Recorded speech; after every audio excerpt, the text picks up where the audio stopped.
Hey guys, I wanted to jump on today and talk a little bit about our town halls from last night, right? I actually missed them. So I won't be able to say anything about the actual town hall meetings.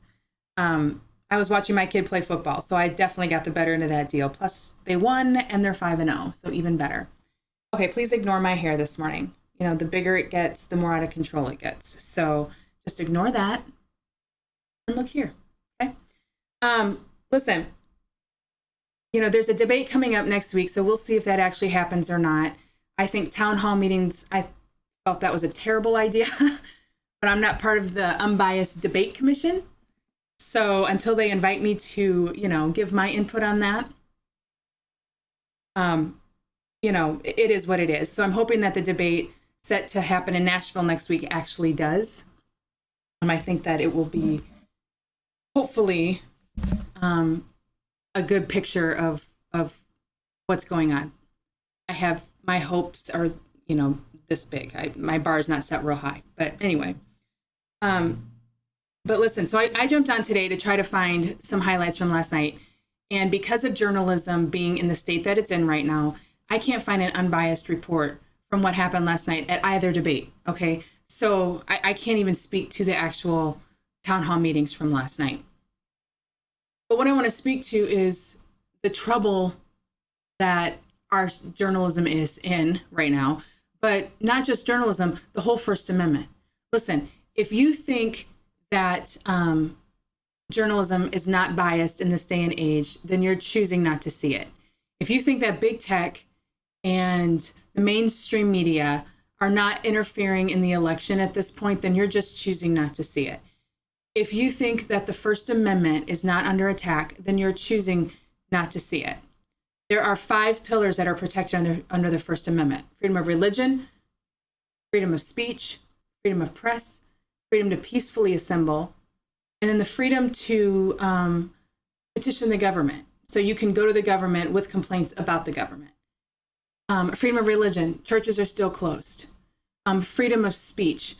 We've seen this week all over social media, the censorship that's happening: Twitter, Facebook, Instagram. Freedom of press. There was a story that was written this past week in reputable newspapers that's getting censored by Twitter. And what Twitter is actually saying is, this is harmful content. So they're trying to make us, feel better about not showing us news reports because, it's for the greater good. And we don't want you to be harmed by what you read. I'm not buying that. Neither are you. The freedom to peacefully assemble. So churches aren't allowed to meet inside their buildings. And so they want to meet outside in the open air. But when they do, the parishioners are getting arrested. That's a problem. And then finally, the right to petition the government, to complain about the government to the government.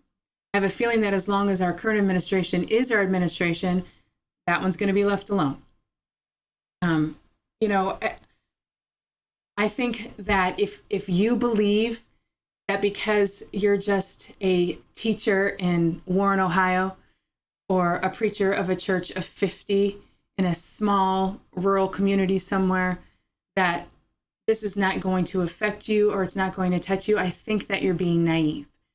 I think what you're seeing in the grand scheme is just going to whittle its way down to we the people, to the American public, unless we start to fight, unless we start to speak out.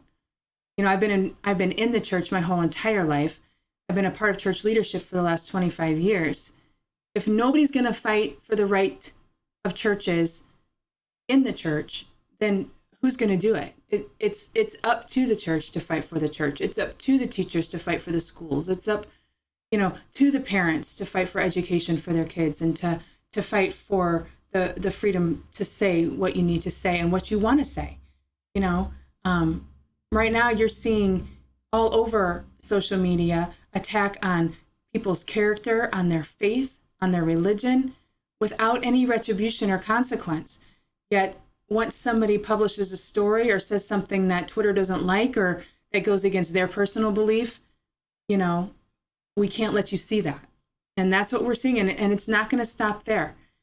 I got this book this summer And it's a compilation of notes that Ronald Reagan had. And he had 4x6 cards that they found when they were putting together the Ronald Reagan Library. And it's some thoughts are his own, but most of them are from other people, quotes and poems and letters, excerpts, things that he's read and that have meant something to him. It's a great compilation. But this is one that was in there. It's from a Reverend Muhlenberg. It says, on a bright Sunday morning at the outbreak of the Revolutionary War, the Reverend was preaching his sermon when he was handed a note. He paused, read the note, then silently removed his ministerial robe. He was wearing the uniform of Washington's army. My friends, there is a time to preach and a time to fight. This is a time to fight. Well, guess what? This is a time to fight. Yes, you're a teacher. Yes, you're a preacher. Yes, you're a parent. Yes, you're a coal worker. Yes, you are in industry. Whatever it is that you do. And you're still those things. This doesn't change that, but you're also an American. And listen, if we don't start standing up for our American rights, freedom of speech, freedom of press, freedom of religion, then there's not going to be anything left to fight for. That's my fear. So how do you fight? You vote. Coming up on November 3rd, you can go to your polling place if you haven't voted already, and you can vote. Make your voice heard that way. 2, get involved. Speak up. There's plenty of platforms to do that. Take to the airwaves. Do what you need to do to kind of say, hey, my church needs to meet again. I'm missing it. Hey, I should be able to, speak this out, even if it doesn't agree with so-and-so standards. It's all protected in our First Amendment, in the Constitution. And listen, it won't stop at the First Amendment. Once one amendment gets toppled, it'll be easier to start taking the next ones. So please keep that in mind. Get out there and vote. Start fighting. Okay? But that's all I got. I just wanted to encourage you guys. Here we go, and I love you all, and I will see you next time.